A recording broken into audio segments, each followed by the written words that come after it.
नमस्कार, हर हर महादेव, जय भोलेनाथ। आप सभी का स्वागत है आपके खुद के YouTube चैनल पर जिसका नाम है चाचा के फैक्ट्स। मेरा नाम नितिन है। मैं यहाँ से फैक्ट्स, ईश्वर से जुड़े चमत्कार, रोचक पौराणिक कथाएं और तीसरी शक्ति के प्रकोप के बारे में बात करता हूँ। कहानी के माध्यम से बताता समझाता हूँ। अगर आपके पास भी कोई ऐसा अनुभव है जो आप हम तक लाना चाहते हैं तो प्लीज़ मुझे मैसेज करिए। Facebook, WhatsApp, Instagram, comment section, कहीं भी जहां आपका मन करता है मैसेज कर सकते हो। हर जगह से हम उपलब्ध हैं।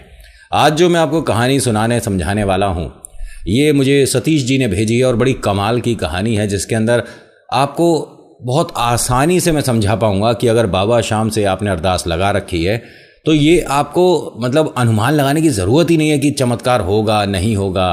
कोई भी कन्फ्यूज़न नहीं रखना है। वक्त रहते सही वक्त के साथ चमत्कार ज़रूर होगा। मैं तो ये मानता हूँ कि जब ईश्वर चमत्कार करते हैं तो सच में आप जब किसी को बताएंगे तो वो एक फिल्मी कहानी लगने लगेगी, एक स्क्रिप्ट लगने लगेगी। खैर, मुझे उनसे कोई फ़र्क नहीं पड़ता क्योंकि आपके सामने जो मैं हूँ, मेरे खुद के साथ मेरे महादेव ने ऐसे ऐसे चमत्कार किए हैं कि मैं क्या ही बताऊं आपको। अभी फ़िलहाल चैनल का इंट्रो, फिर उसके बाद कहानी शुरू कर रहा हूं। कहीं मत जाइएगा, पूरी कहानी सुनिएगा। हर हर महादेव।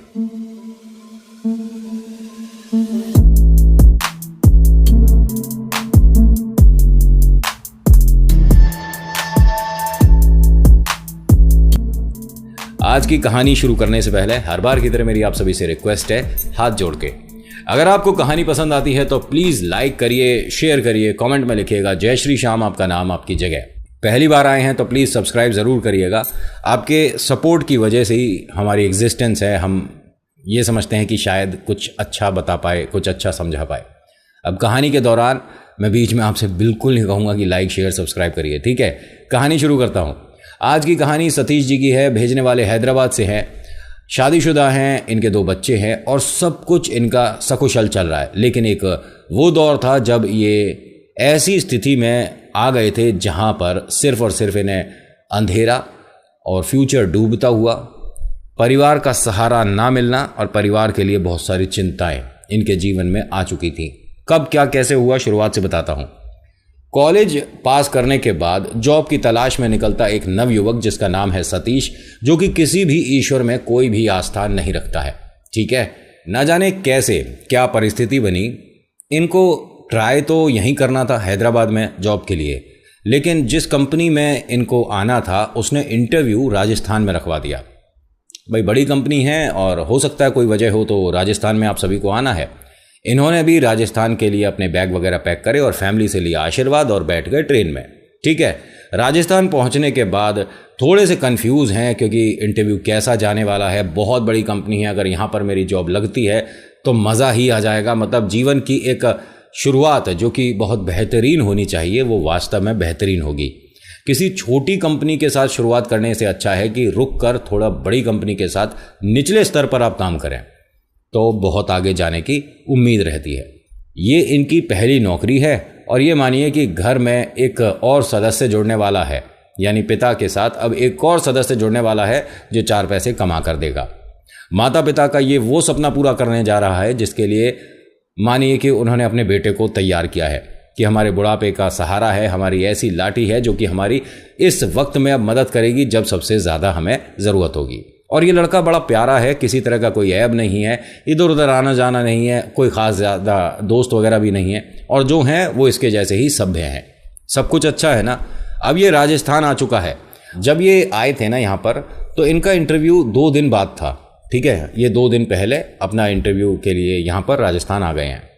ये जिस होटल में, छोटे से होटल में रुके हैं, वहाँ पर बाबा शाम की बहुत प्यारी और ज़बरदस्त खूबसूरत, मैं कहूँगा वैसे तो बाबा की सभी फ़ोटो मूर्तियाँ जब सभी खूबसूरत हैं, लेकिन वो कुछ ज़्यादा ही तेज़ के साथ इन्हें दिख रही थी, ज़्यादा ही चमक थी। चेहरे पर क्या ही चमक है बाबा के है। और वो रिसेप्शन पे इनके लगी थी बहुत बड़ी, तो इसे पता नहीं था। इसने कहा कि कन्हैया की ऐसी फ़ोटो मैंने पहली बार देखी है। तो यहाँ जो रिसेप्शन पे थी महिला, इन्होंने ये कहा कि ये कन्हैया नहीं है, ये बाबा शाम है, उन्हीं का रूप है। और मेरे ख्याल से आप खाटू श्याम बाबा को जानते नहीं अभी। नहीं, मैं जानता नहीं, माफ़ी चाहूँगा, ये आपके गुरु होंगे। कह रहे हमारे गुरु नहीं, ये सभी के भगवान हैं। और आप राजस्थान से नहीं हो? नहीं, मैं हैदराबाद से हूँ। अच्छा, हैदराबाद से हैं, यहाँ कैसे आना हुआ? मैं इंटरव्यू के लिए आया था और 2 दिन बाद मेरा यहाँ इंटरव्यू है। आपने बाबा को अभी तक देखा नहीं और आप ऐसी जगह है, यहाँ से बाबा ज़्यादा दूर भी नहीं है। वैसे तो बाबा कहीं से भी दूर नहीं है, लेकिन अगर आप यहाँ पर हो, राजस्थान में हो, तो खाटू श्याम दरबार हो आओ, आपका सारा काम बन जाएगा। नहीं, आप समझ नहीं रहे हो, जिस कंपनी के लिए मैं ट्राई कर रहा हूँ, इंटरव्यू दे रहा हूँ, यहाँ तकरीबन 2,500 लोगों ने ट्राई करा होगा, ऐसा मुझे लगता है। और इनके पास सिर्फ और सिर्फ 9 सीट हैं, 2,500 लोगों में सिर्फ 9 लोग। तो उन्होंने कहा ठीक है, बाकी 8 का तो पता नहीं, एक तो आप हो। अभी एकदम मुस्कुराने लगा कि आप बहुत कॉन्फिडेंस के साथ ये बात बोल रहे हो कि मैं सिर्फ इनके मंदिर होकर आऊँगा तो मेरी जॉब लग जाएगी। नहीं नहीं, ऐसा नहीं कहा है मैंने। आप आस्था के साथ बाबा से अरदास लगा दो, आपके लिए जो ठीक होगा बाबा करेंगे। अगर आपके लिए ठीक है कि इस कंपनी में आपकी नौकरी नहीं लगनी चाहिए, तो आप कितना भी जोर लगा लेना, इंटरव्यू क्लियर नहीं होगा। लेकिन अगर बाबा को लगा कि यहाँ पर आपका इंटरव्यू क्लियर होना चाहिए, तो आप वहाँ जाकर सोकर आ जाना, तो भी आप पास हो जाओगे। ये हमारी आस्था है। और वैसे तो ये होटल जिनका है वो बाबा के बहुत बड़े भक्तों में आते हैं, लेकिन हम भी छोटे मोटे जो हैं, हाँ, बहुत सारे चमत्कार महसूस कर चुके हैं। आप कल सुबह होटल से बस जा रही है, क्यों नहीं चले जाते? नहीं तो इसके कितने रुपए लगेंगे? उन्होंने कहा ये सेवा मुफ्त है, कभी हम इस चीज़ का पैसा लेते ही नहीं है। बड़ी कमाल की बात है। मतलब आप जाओगे, मतलब डीजल वगैरह खर्चा होगा। कह रहे वो आप छोड़ दो, आप समस्या ना लो, बाबा का दिया यहाँ बहुत कुछ है। और बाबा के आशीर्वाद के लिए जो लोग जाते हैं यहाँ से, हम कभी उनसे कोई चार्ज नहीं करते। आपकी मर्जी है, आप कहो तो सुबह 7 बजे बस जाएगी। तो ये कहते हैं नेकी और पूछ पूछ, जब ईश्वर की आस्था के लिए मुझे इतना सुनहरा अवसर मिल रहा है तो मैं तो ज़रूर जाऊँगा। तो ठीक है, 7 बजे आप यहाँ ग्राउंड फ्लोर पर आ जाइएगा। बड़ा खुश है ये। अभी तक सब कुछ माहौल एकदम अच्छा है, मतलब इसे बड़ा प्यारा सा लग रहा है यहाँ पर आकर, अपनापन सा मिल रहा है। वैसे हैदराबाद से बाहर बहुत बार आया है, लेकिन राजस्थान पहली बार है। और राजस्थान की जो बोली है ना, मैं आपको बताऊं, मेरे रिलेटिव्स हैं, मेरे भाई बुआ वगैरह बीकानेर में रहते हैं। जब ये बात करते हैं मुझे इनकी समझ नहीं आती है, लेकिन जब ये बात करते हैं तो बड़ा ऐसा लगता है मिश्री सी घुल गई हो। और मुझे दूसरी जगह कौन सी लगती है जहाँ पर बोलने वाले मेरे को ऐसा लगता है मिश्री घुल गई है, ये है हरियाणा। भाई के करन लाग रहा है मतलब कित जान लाग रहा है। मतलब कोशिश आप कितनी भी कर लो, अगर आप हरियाणा से वीडियो देख रहे हो, जहाँ आपकी बोली में आपने अपनापन दिखाया तो सामने वाला घबराने लग जाता है कि भाई ये गुस्से में क्यों बात कर रहा है ना।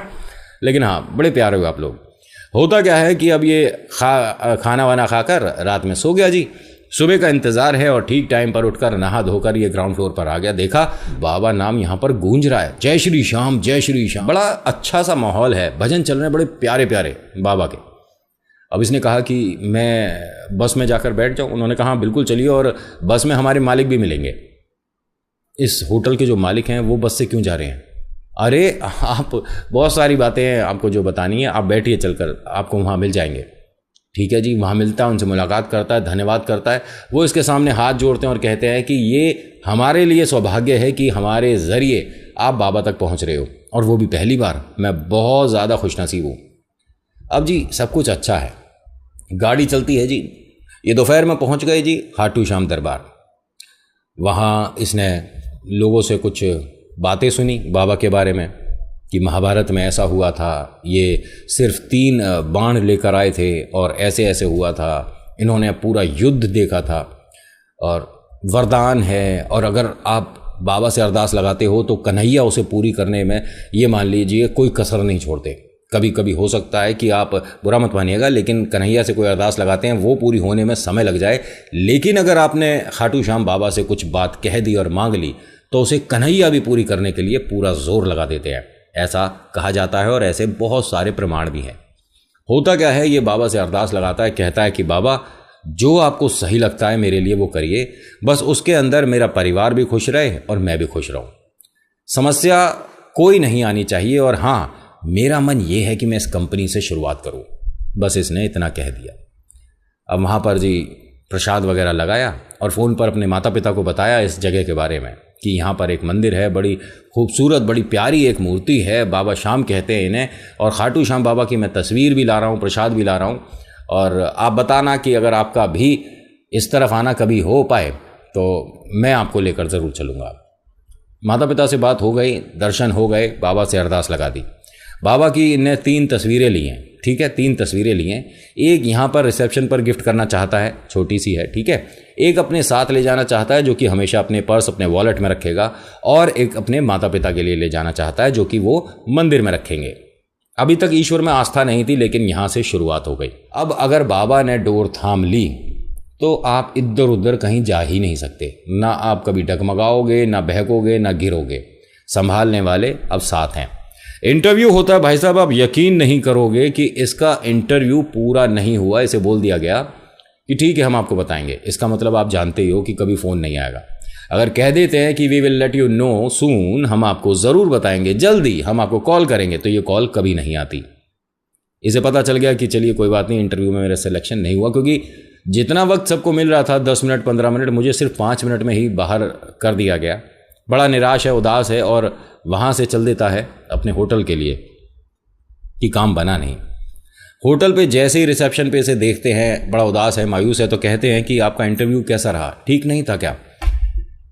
तो हंस के कहता है शायद बाबा को ये कंपनी पसंद नहीं आई, जबकि मैंने बाबा से कहा भी था कि मैं इस कंपनी में शुरुआत करना चाहता हूँ, मेरा मन है, बहुत अच्छी कंपनी थी। बात हो ही रही थी तभी आ जाता है फ़ोन कि आप 10 दिन में डॉक्यूमेंट्स जमा करके 11वें दिन ज्वाइनिंग कर सकते हो। ये क्या हुआ? पहला झटका लग गया इसे। रिसेप्शन पे अभी ये बता रहा था कि शायद बाबा ने मेरी अरदास नहीं सुनी, और अभी बात पूरी भी नहीं हुई थी और चमत्कार हो गया, पहला चमत्कार।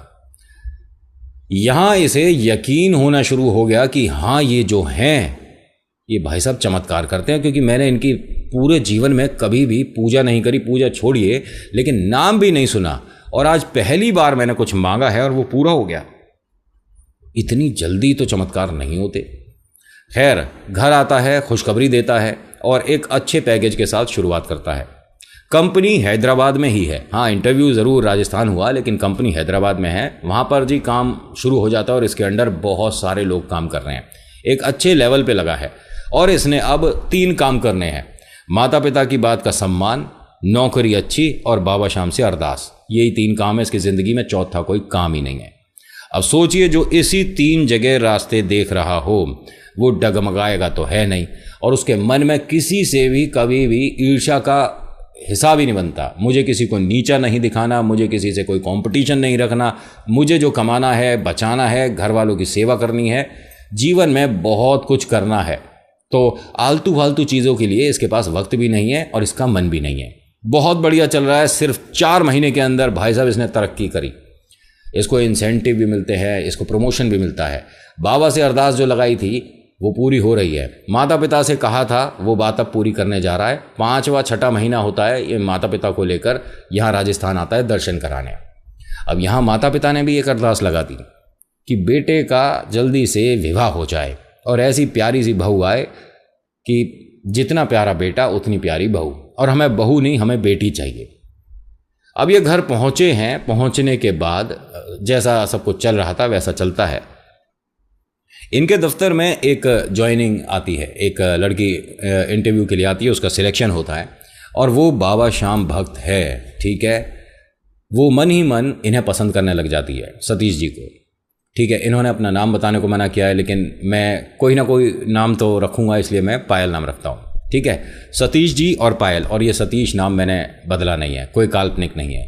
जगह भी वही है जो इन्होंने कहा है, मैं वही रख रहा हूँ। बस कंपनी का नाम बताने के लिए मना किया था। वो हम प्राइवेसी को पूरा मतलब सल्यूट करते हैं कि आपकी बात को अहमियत देना ज़रूरी है। आप विश्वास करके कहानी भेजते हो मुझे। अब होता क्या है कि धीरे धीरे वो मन ही मन उन्हें पसंद कर चुकी हैं, और हर किसी को पता चल चुका है ये किसी खाटू श्याम बाबा के प्रति आस्था रखता है, क्योंकि हैदराबाद में बाबा श्याम इनको ऐसा लगता है ज़्यादा प्रचलित नहीं है। तो ये आपकी गलतफहमी मैं दूर कर देता हूँ। हिंदुस्तान नहीं, पूरे ब्रह्मांड में, पूरे वर्ल्ड में खाटू श्याम बाबा फेमस हैं, पॉपुलर हैं। उन्हें सोशल नेटवर्किंग साइट्स की ज़रूरत नहीं है, ना उन्हें ये देखना कि मेरे इंस्टाग्राम पे कितने फॉलोअर्स हैं। वो बाबा श्याम हैं, ईश्वर हैं वो, ठीक है। तो उनके लिए तो बस आप एक बार आवाज़ लगा दो, देखो टोली कितनी इकट्ठी हो जाती है। कहीं भी, किसी भी जगह, कोई सा भी स्टेट, कोई सी भी कंट्री, और मैं दावे से कह सकता हूं पाकिस्तान में भी खाटू श्याम बाबा के भक्त हैं। मेरी वीडियो पे कमेंट करते हैं, ठीक है, मुझे मैसेज आता है, मुझे पता है। खैर, अब होता क्या है कि मन ही मन वो इन्हें पसंद करती हैं और वो अपने घर पर भी बता चुकी हैं। घर वाले इनके माता पिता से मिलते हैं और सतीश के माता पिता को बिटिया बहुत पसंद आई। बात तय हो जाती है। शादी का मुहूर्त 2 महीने बाद है। सब कुछ अच्छा चल रहा, सब कुछ प्यारा चल रहा है। माहौल ये मानिए कि इससे प्यारा इनके जीवन में हो ही नहीं सकता। एक और प्रमोशन, मतलब अभी साल भर नहीं हुआ है, ये 2 प्रमोशन ले चुका है और आज इसके अंडर बहुत सारे लोग आ चुके हैं। 2-3 जो स्टेट हैं वहाँ के भी लोग अब इसके अंडर में है। ठीक है, धीरे धीरे प्रमोशन होता जा रहा है और शादी से ठीक 1 महीने पहले एक और प्रमोशन। अब क्या कहोगे, ये चमत्कार है। ये मेहनत भी कर रहा है और बाबा ने ऐसी डोर थाम रखी है कि तू बस माटी छू सोना मैं करूँगा। समझ रहे हो कि तू माटी छू देगा सोना मैं कर दूंगा। बस तू आस्था बनाए रख और बड़ों का सम्मान कर, माता पिता की केयर कर, होने वाली जो पत्नी है उसका सम्मान कर और सब कुछ अच्छा होगा, कोई दिक्कत नहीं होगी। अब होता क्या है कि कंपनी के मालिक का फ़ोन आता है इसके पास और कहते हैं, एक तरह से चेतावनी देते हैं कि आप ये मत समझिएगा कि आपको प्रमोशन मिला है तो हमारी आप पर नज़र नहीं है। मैं समझा नहीं सर, क्या बात हो गई? सतीश जी बस ये मानिए कि कुछ ही वक्त रह गया है। अगर एक बार और हमारे सामने ये बात आई तो आपको परेशानी का सामना करना पड़ेगा। पुलिस भी पकड़ सकती है, केस होगा और पता नहीं क्या क्या बोल रहे थे वो। इसको कुछ भी समझ नहीं आया। इसने कहा सर आपने शायद कोई गलत नंबर मिला दिया है, मैं सतीश बोल रहा हूँ और मैं ये मानिए कि सीनियर मैनेजर, ठीक है मैं सीनियर मैनेजर सतीश बोल रहा हूँ, आप किसको फ़ोन करके क्या कह रहे हो सर? उन्होंने कहा क्या मुझे पता नहीं होगा मैं किससे बात कर रहा हूँ। ये वार्निंग समझ लो, हमारी आप पर नज़र है। आप क्या समझ रहे हो कि हमारे जो अकाउंटेंट हैं वो मूर्ख हैं? इसे कुछ भी नहीं समझ आ रहा और वास्तव में इसका मतलब क्या बनता है? इसको नहीं उठाना था ये कॉल, क्योंकि ये इसके लिए नहीं होना चाहिए था। ये घर आया है चिंतित है, परेशान है, माता पिता से सारी बात कहता है। वो भी कहते हैं कि बेटा वो तेरे को ऐसा क्यों बोलेंगे? मुझे खुद नहीं पता मम्मा, मेरे को कुछ नहीं समझ आ रहा ये। अगर कभी कुछ समझ नहीं आए और हर तरफ से आपको निराशा दिख रही हो या एक बहुत बड़ा क्वेश्चन मार्क हो जीवन में कि मुझे अब करना क्या है, तो बाबा से अरदास लगा दो, अपने आप रास्ते खुलते चले जाते हैं। इसने वही करा।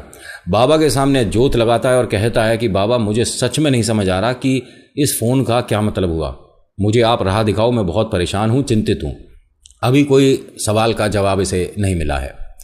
हो क्या रहा था इस कंपनी में? एक आदमी जो कि ठीक इनके अंडर काम करता है, जो कि पैसों का मैनेजमेंट करता है, ठीक है, उसने अपने साथ 30-40 लोगों को इस बेईमानी के काम में लगाया था।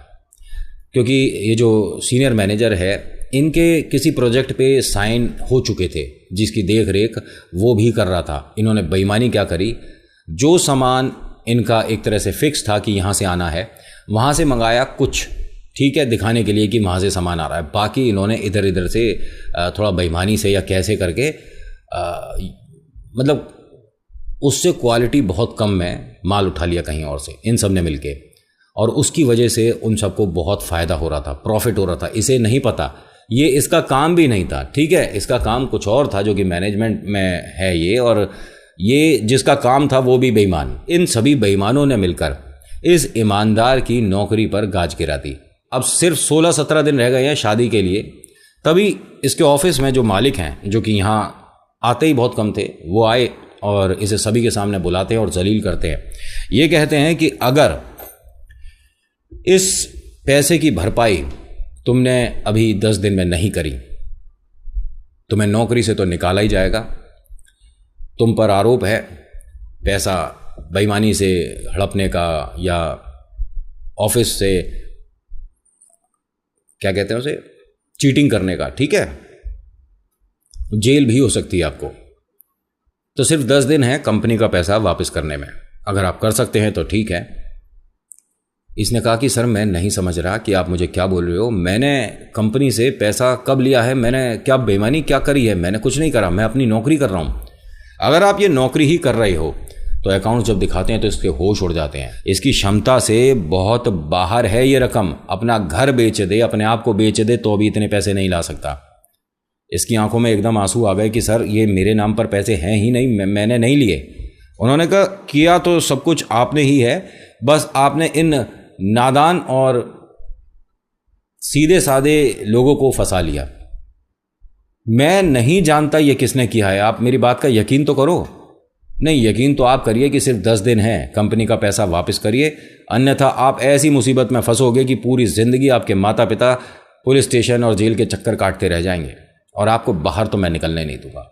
अब होता क्या है, ये चिंतित है, परेशान है, बहुत सारी डांट खाकर जलील होकर सबके सामने ये घर के लिए चल रहा है, और इसे ये भी कह दिया कि अब आप 10 दिन यहाँ दफ्तर भी नहीं आओगे, क्योंकि अभी तक आपने जितनी बेईमानी कर ली, लेकिन और नहीं होगी। अब ये घर आता है, माता पिता को सारी बात बताता है, और बता कम रहा है, रोज़ आता रहा है, तो सब समझ नहीं पा रहे। ये खुद नहीं समझ पाया कि मैंने क्या गलत किया है, मुझे कुछ नहीं समझ आ रहा, और किसने किया है ये भी नहीं पता मुझे। और इतने पैसे ऑफिस से ऐसे कैसे चले जाएंगे भाई, अकाउंट्स है, सब डिपार्टमेंट है, सब देखते हैं, मेरा उसमें कोई योगदान नहीं, मेरा कोई मतलब नहीं, तो मुझे क्यों कह रहे हैं। तो पापा कहते हैं कि बेटा, इसे कहते हैं कि सबने मिलकर एक सीधे साधे इंसान को फंसा दिया, और इसमें हम कुछ नहीं कर पाएंगे, तू भी कुछ नहीं कर पाएगा, लेकिन करेंगे तो बाबा करेंगे। बाबा से अरदास लगा, बाबा सब ठीक करेंगे। और जब इसकी बेइज्जती हो रही थी तो इसकी धर्मपत्नी भी वहाँ पर थी, वहीं काम करती हैं ना वो। इनकी अरदास लगाने से पहले उस बिटिया ने भी अरदास लगा दी। जब बाबा को दो तरफ से अरदास लग रही है तो बाबा ने तो जी सुननी ज़रूर है, और वो तो इस अकेले की भी सुन लेते, लेकिन उसने भी ये मानिए कि एक कसम उठाई थी, वो यहाँ पर नहीं बताऊँगा, लेकिन हाँ, बाबा से इतनी गज़ब की, जिसे कहते हैं ना, अरदास लगानी भी हर किसी के बस की बात नहीं है, जो उन्होंने बाबा से अरदास लगाई जिस तरीके से। ठीक है, अब ये भाई साहब बहुत परेशान, बहुत चिंतित, राजस्थान आते हैं जी, उसी होटल रुकते हैं जहाँ पर नौकरी के लिए एक बार आए थे, सब कुछ बताते हैं। तो मालिक भी वहाँ पर होते हैं रिसेप्शन पर, वो कहते हैं कि सब कुछ ठीक होगा, और हम इंसान को चेहरे से पहचान लेते हैं, ये आपके साथ गलत हो रहा है, आप ऐसे नहीं हो, जिसने फंसाया है वो ज़रूर पता चलेगा। आप निश्चिंत होकर बाबा से अरदास लगाओ, आपको हर कुछ पता चलेगा कि किसने क्या किया है। और इसके साथ ऐसा ही होने वाला है।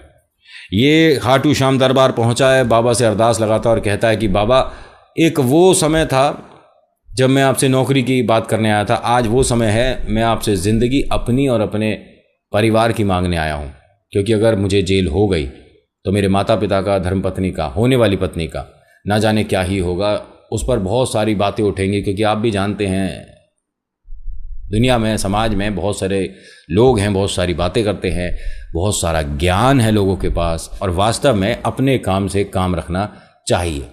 दूसरों की पर्सनल या प्रोफेशनल लाइफ में इंटरफेयर ना करो तो ज़्यादा बेहतर है, क्योंकि कौन किस मुकाम पर कैसे पहुंचा है आप अंदाज़ा भी नहीं लगा सकते। इसने बाबा से अरदास लगाई और सच्चे मन से एक बात बोली है कि बाबा, बस मुझे ये पता चल जाए कि कैसे क्या किसने किया है, वो मैं अपने मालिक के सामने ज़रूर लेकर आऊँगा, मुझे अभी पता ही नहीं कि हुआ क्या है। ये वहीं होटल वापस आता है अरदास लगाने के बाद। जब ये सो रहा है तो इसे खाटू श्याम बाबा और वो बेईमान, ठीक है, जो कि ऑफिस में है और जिसके अंडर बहुत सारे लोग हैं, जिसने शुरुआत करी है, जिसने सारा पैसा बेईमानी से अंटी किया है, बाबा शाम के साथ साथ वो आदमी चलता दिख रहा है सपने में, जैसा इन्होंने बताया। और मतलब बाबा वैसे आपने प्रसन्न देखे होंगे हमेशा, लेकिन एक तरह से बाबा की नज़र उस पर क्रोधित वाली है, ठीक है। और तभी मेरी आंख खुल गई। मैं देखता हूं कि सुबह के तकरीबन 4 साढ़े 4 हो रहे हैं और तुरंत पापा को फ़ोन करता हूं, अपना सपना बताता हूं। तो पापा कहते हैं कि ठीक है, अब अपने मालिक से बोल कि एक बार उस इंसान के अकाउंट्स या उसकी जो बातें हैं या कुछ भी कैसे भी करके उस पर एक बार नज़र रखे। मुझे आपने 10 दिन के लिए निकाला है, लेकिन बस मेरे कहने से आप ये काम कर लीजिए। ठीक है, मैं यहीं से फ़ोन करता हूँ। इसने वहीं से अपने मालिक को फ़ोन किया, उन्हें सारी बात बताई। उन्होंने कहा ठीक है, आपकी आस्था है, आप खाटू श्याम बाबा को मानते हो, ठीक है, लेकिन हम किसी के सपनों के बेसिस पे अपने किसी भी कर्मचारी पर इस तरह से नज़र रखना या उसके अकाउंट्स की डिटेल वगैरह नहीं करते हैं। किसी को भी आप ऐसे बोल दोगे कि उसने करा है, इसने करा है, तो ये क्या कहता है कि सर कि आपने मुझे 10 दिन के लिए निकाल रखा है, मैं बिना वहाँ पर आए अपने आप को इनोसेंट कि मैंने बेईमानी नहीं करी है कैसे साबित करूँगा, बस आप मेरे लिए इतना करवा दीजिए। यकीन मानिए कि बाबा ने उनकी बुद्धि ऐसी कर दी कि हाँ, उन्हें वो काम करना पड़ा। और जैसे ही वो काम हुआ तो भाई साहब एक एक पर्ची खुलने लग गई। किस किस ने बेईमानी करी है, कैसे कैसे पैसा इन्होंने बनाया है। क्योंकि इन लोगों के मन में जो लालच है ना, ये देखिए लालच का घड़ा जो है कभी भरता है नहीं। इन्हें यहाँ पर 10 दिन इंतज़ार कर लेना चाहिए था कि जब तक वो यहाँ नहीं है हमें बेईमानी नहीं करनी चाहिए, वरना पता पड़ जाएगा कि जब वो यहाँ नहीं है तो ये पैसे की बेईमानी कैसे हो गई, वो तो यहाँ है नहीं, उसने साइन करे नहीं। अब कुछ ऐसा हुआ कि इन सब की चोरी पकड़ी गई। मालिक ने सतीश जी को वापस बुलाया सभी के सामने, और जिस तरह से इसे बेइज्जत किया था उसी तरह सभी के सामने हाथ जोड़ के माफ़ी मांगी। इसको इसकी नौकरी पर वापस रखा गया, ठीक है। और एक छोटी सी बात बताऊं, ये वो पहला शख्स है पूरी कंपनी में जिसे 1 साल पूरा होने से पहले 4 प्रमोशन मिले हैं। हाँ, इन्हें अपनी नौकरी पर जैसे ही अपॉइंट करा गया उसके बाद एक प्रमोशन और मिला। आज इस बात को काफ़ी समय हो गया है और वो सब अपनी जो बेईमानी करी थी उसकी सज़ा भुगत रहे हैं, ठीक है। ये निर्दोष साबित हुए हैं, इन पर कोई आँच नहीं आई। जब बाबा साथ हैं तो भैया समस्या क्या है। और माता पिता और अपनी धर्मपत्नी अपने बच्चों के साथ हैदराबाद ही रहते हैं। बड़ा प्यारा सा माहौल है, सब कुछ एकदम ठीक है। और ये बाबा के परम भक्तों में हैदराबाद से, ठीक है, जो हैं उनमें नंबर 1 पर बोल सकता हूँ आते हैं। वैसे अगर आप भी वहीं से हैं और देख रहे हैं और आप भी श्याम प्रेमी हैं तो ये कह सकता हूँ कि चलो ये सतीश जी 2nd नंबर पे, आप 1st नंबर पे, ठीक है। यहाँ पर देखिए हर कोई अव्वल है, जो बाबा से जुड़ गया हर कोई 1st है। और उसके बाद से आज तक किसी तरह की कोई विपदा, कोई समस्या, कोई परेशानी इनके जीवन में नहीं आई। कहते हैं कि नितिन, अगर बाबा नहीं होते तो मुझे सिर्फ और सिर्फ जेल दिख रही थी।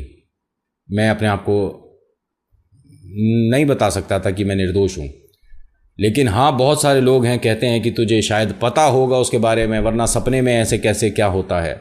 लेकिन मैं सतीश जी मानता हूँ ईश्वर चमत्कार करते हैं। तो आज की कहानी में इतना ही। आज की कहानी आपको कैसी लगी मुझे बताइएगा ज़रूर। अच्छी लगी तो please hit the like button, share करिए, कमेंट में लिखिएगा जय श्री श्याम, आपका नाम आपकी जगह। मैं कई बार बोल चुका हूँ, एक बार फिर सही, आप मेरी कहानियों को मनगढ़ंत, काल्पनिक, कुछ भी मानो, सच भी मान सकते हो, ठीक है। पर एक सच्चाई ज़रूर है कि अपने ईश्वर पर ट्रस्ट करो, चमत्कार होने शुरू हो जाएंगे। So thank you so much for watching. मेरा नाम नितिन है। मुलाकात करूँगा आपसे एक अगली वीडियो में। हर हर महादेव, जय भोलेनाथ, धन्यवाद।